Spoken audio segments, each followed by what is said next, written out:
संभल में दीपा सराय पुलिस चौकी का उद्घाटन। जियाउर रहमान बर्क का भड़काऊ बयान, तगड़ा एक्शन। संभल में जैसे ही दीपा सराय पुलिस चौकी का उद्घाटन हुआ, वैसे ही जियाउर रहमान बर्क का तगड़ा बयान सामने आया। हालांकि उन पर अब तगड़ा एक्शन भी होगा, क्योंकि जो संभल में हिंसा हुई थी और जो पत्थरबाजी हुई थी, उन्हीं पत्थरों को इकट्ठा करके आज पुलिस चौकी का निर्माण किया गया है।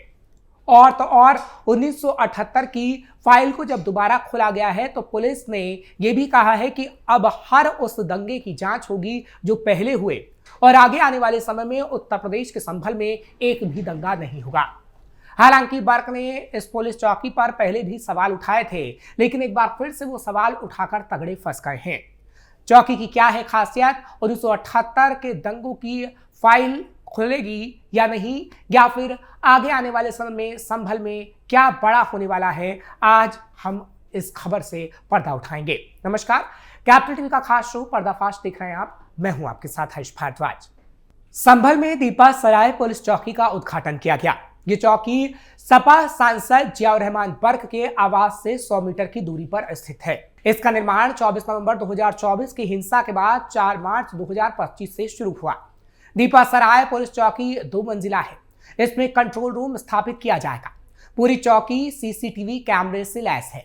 उद्घाटन के दौरान विधि विधान पूर्वक मंत्रोच्चारण और हवन किया गया है। हालांकि जुमे की नमाज से पहले दीपा सराय मोहल्ले में यह कार्यक्रम आयोजित किया गया, क्योंकि जुमे की नमाज पर कोई ऐसी गतिविधि ना हो, और सीओ आसमौली कुलदीप कुमार ने हवन पूजन किया।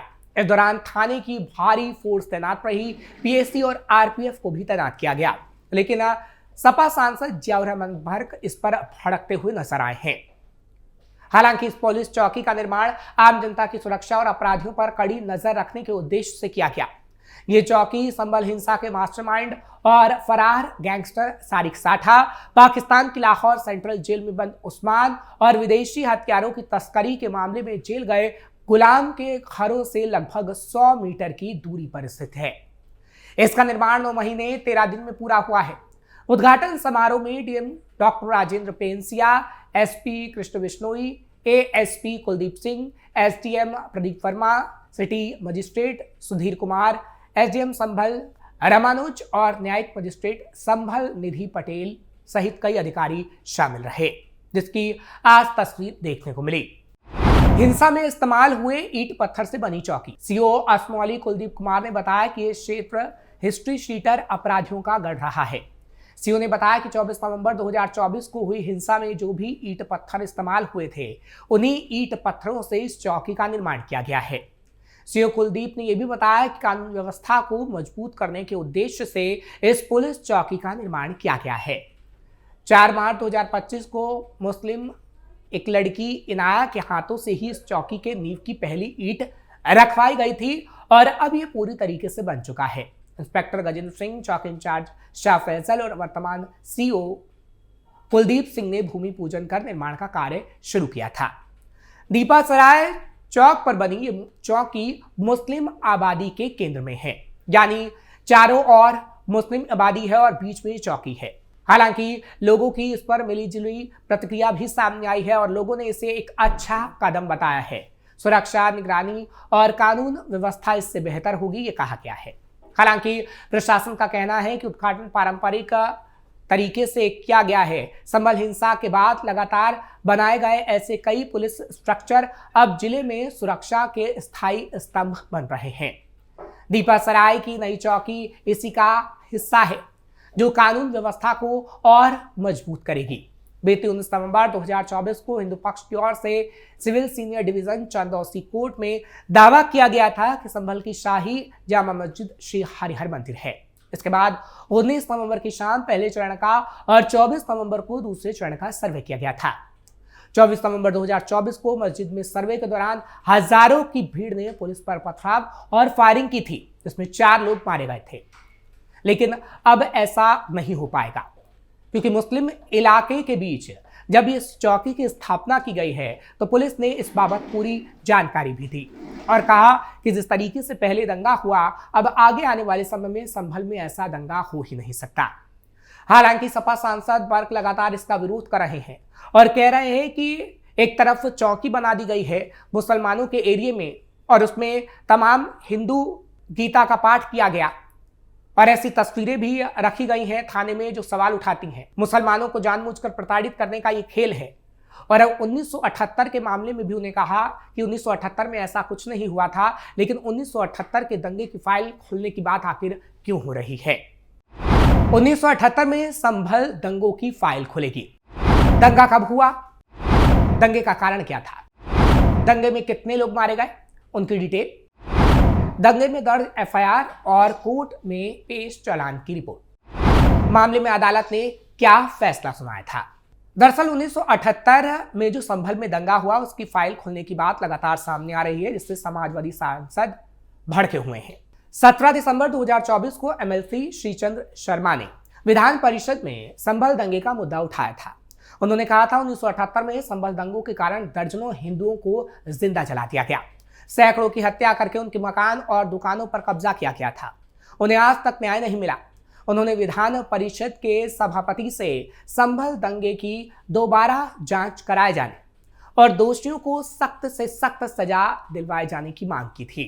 हालांकि समाजवादी पार्टी की तरफ से कहा गया है कि जानबूझकर इस फाइल को खोला जा रहा है, जबकि ऐसा कुछ हुआ ही नहीं था। हालांकि इस पर 6 जनवरी को उपगृह सचिव सत्येंद्र प्रताप सिंह ने संभल एसपी के बिश्नोई को एक लेटर लिखकर रिपोर्ट सौंपने के भी निर्देश दिए थे। एसपी ने डीएम राजेंद्र पेंसिया को लेटर लिखकर जानकारी भी दी थी। कहा था कि मैंने एएसपी को डिटेल सौंपने की जिम्मेदारी सौंपी है। संयुक्त जांच के लिए अपने स्तर से संबंधित अधिकारी को नियुक्त किया है, जिससे पुलिस प्रशासन रिपोर्ट सौंप सके। दरअसल 47 साल पहले संभल में दंगे भड़के थे। इसमें 184 हिंदुओं की हत्या कर दी गई थी। इसके बाद 2 महीने तक शहर में कर्फ्यू लगा रहा था और अब उन तमाम आरोपियों जो आरोपी थे उनका क्या हुआ और इस मामले में और कौन से आरोपी हैं जिन्हें अब तक सजा नहीं मिली, उसके बारे में अब फाइलें खंगाली जा रही है। इसलिए समाजवादी पार्टी को दिक्कत हो रही है। सीएम योगी ने विधानसभा में किया था जिक्र। वहीं 16 दिसंबर को उत्तर प्रदेश विधानसभा के शीतकालीन सत्र के दौरान सीएम योगी ने 1978 के संभल दंगे का मुद्दा उठाया था, यानी 16 दिसंबर 2024 को। योगी ने नेशनल क्राइम रिकॉर्ड ब्यूरो यानी एनसीआरबी की रिपोर्ट का हवाला देते हुए कहा था कि 1978 के दंगों में 184 हिंदुओं को जिंदा जलाया गया। 1947 से अब तक संभल में हुए दंगों में 209 हिंदुओं की हत्या हो गई। सीएम योगी ने कहा था, घड़ियाली आंसू बहाने वाले लोगों ने निर्दोष हिंदुओं के बारे में 2 शब्द तक नहीं कहा, यानी वो समाजवादी पार्टी और बसपा पर कटाक्ष कर रहे थे। 1978 का पूरा ब्यौरा दिया गया था। उन्होंने कहा कि तब एक वैश्य ने सबको पैसा उधार दे रखा था। दंगा होने के बावजूद हिंदू उनके घर में इकट्ठे हुए तो उन्हें घेर लिया गया। उनसे कहा गया कि इन हाथों से सूद का पैसा मांगोगे। इससे पहले हाथ, फिर पैर, फिर गला काट दिया गया। सौहार्द की बात करने पर इन्हें शर्म आती है। यानी समाजवादी पार्टी पर कटाक्ष करके 1978 का पूरा ब्यौरा सीएम ने विधानसभा के अंदर दिया। 1978 में कैसे भड़के थे दंगे। 24 नवंबर को संभल में हिंसा होने के बाद 1978 में हुए दंगों की पड़ताल कई मीडिया एजेंसियों की तरफ से भी की गई थी। इस दौरान पुलिस प्रशासन की एक इंटरनल रिपोर्ट भी सबके सामने आई थी, जो मीडिया में प्रसारित भी हुई थी।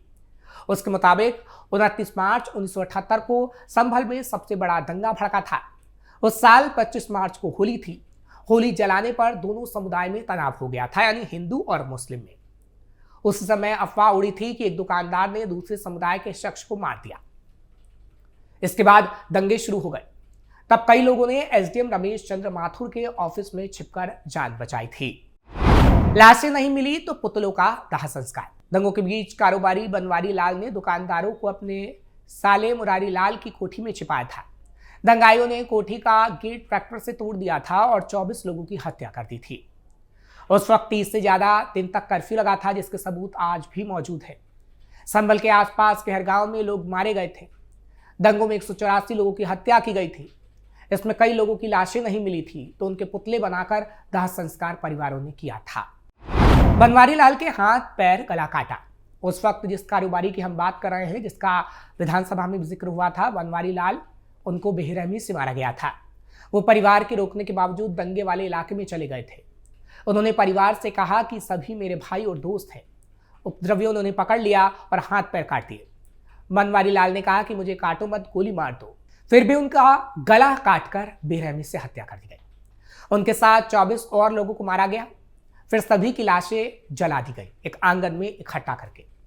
इस केस में 48 लोगों को आरोपी बनाया गया था। सबूत न मिलने पर 2010 में सभी बरी हो गए थे। यानी बसपा और समाजवादी पार्टी की सरकार में किस तरीके से ये लोग बच जाया करते थे वो सबके सामने था। तब जज ने अपने कमेंट में भी कहा था कि मैं सोच भी नहीं सकता कि ऐसे लोगों को फांसी नहीं हो रही है। बनवारी लाल के परिवार ने 1995 में संभल छोड़ दिया था। वह एक रिपोर्ट में 1978 में एक टीचर के परिवार से बर्बरता का भी जिक्र किया गया है। लिखा गया है कि दंगाइयों ने टीचर की पत्नी और बेटे को अगवा कर लिया था। पत्नी को लोगों ने छुड़ा लिया, लेकिन बेटी से दुष्कर्म किया गया। फिर कई दिन बाद छोड़ा गया। इस घटना के बाद परिवार ने संभल छोड़ दिया और अब इन परिवारों के लोग योगी से इंसाफ मांग रहे हैं। इसलिए 1978 की फाइल खोलने की बात सामने आ रही है। मुरादाबाद कमिश्नर ने भी दंगे की रिकॉर्ड तलब किए थे। हालांकि सीएम के बयान के अगले दिन 17 दिसंबर 2024 को मुरादाबाद कमिश्नर आंजनेय सिंह ने अधिकारियों से संभल दंगे की रिकॉर्ड तलब किए थे। हालांकि कमिश्नर आंजनेय ने कहा कि ये रूटीन प्रक्रिया है। उन्होंने मंडल के सभी पुराने केसों की मॉनिटरिंग की थी। हालांकि अब संभल एक बार फिर चर्चा का विषय इसलिए बना हुआ है क्योंकि वहां पर जो हिंसा हुई, उस हिंसा में जो पत्थरों का इस्तेमाल किया गया, उससे पुलिस चौकी का निर्माण हुआ है। दूसरा विषय जो हमने आपको बताया कि 1978 की जो फाइल खुल रही है, उसको लेकर भी बवाल मचा हुआ है और इन दोनों को लेकर समाजवादी पार्टी लगातार सवाल उठा रही है कि आखिर जब पुलिस चौकी का निर्माण हुआ तो हिंदू पूजा पाठ क्यों करने पहुंचे, गीता पाठ क्यों किया गया, क्योंकि वो मुसलमानों की बस्तियों के बीच है। दूसरा कि 1978 में जब आरोपी बरी हो गए थे तो आखिर उस बात को एक बार फिर से क्यों उछाला जा रहा है। ऐसा सिर्फ मुसलमानों को प्रताड़ित करने के लिए किया जा रहा है। फिलहाल संभल में आगे आने वाले समय में और क्या कुछ होता है, एक एक डिटेल पर्दाफाश में हम आपको देंगे। आपको ये खबर कैसी लगी कमेंट सेक्शन में जरूर बताएं। खबर को लाइक शेयर करें, कैपिटल टीवी को सब्सक्राइब करना मत भूलिएगा।